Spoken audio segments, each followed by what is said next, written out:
Right, thank you for watching. I'm Doug. This is Doug's Opera Classics. Today I'm at North Weald Car Meet, brilliant meet organised by Steve from Steve's Breakfast Club. There's a great section of cars here.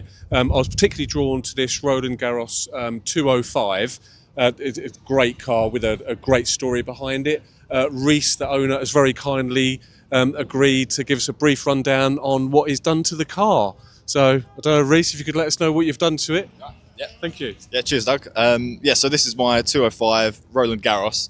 It's actually, interestingly, on its third engine. So all of this work was done when I bought it, but it did have a 1.4, then a 1.6, and now it's on the 2 litre from a Peugeot 306. Oh, okay. So it's on GAZ shocks and coilovers. Very nice. I think it's got a strengthened sort of rear beam from a 309.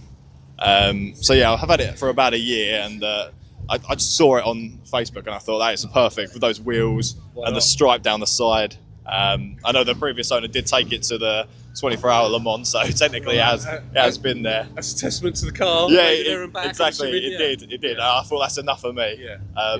But yeah, when I went down to Brighton to collect it, I remember my dad saying to me, "No, this isn't the one," and I was just so interested in it. Yeah. And It's a rare car. yeah, and we done the deal. And we drove it to a petrol garage and just to pump up the tyres a little bit, and then it wouldn't start.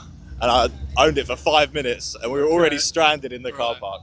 Yeah. So we had to do a quick bump start and then 2 hours back from Brighton. But since then, new starter motor and it's been fine. Amazing. Yeah, it's just great fun. So analog to drive, great gear change, and it's great fun. Great car, and great car. And even with all the mix of cars here, it's brilliant because there's not another one.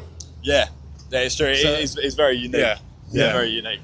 Yeah, brilliant work. Right, okay, brilliant. Thank you so much, Reece. I'm going to do a walk round of the car now. Hopefully, I might ask Reece to open the bonnet. We can have a look at that. Thanks for taking the time to watch. If you haven't already subscribed, please do so. And hopefully, see you soon. Happy motoring. Thank you.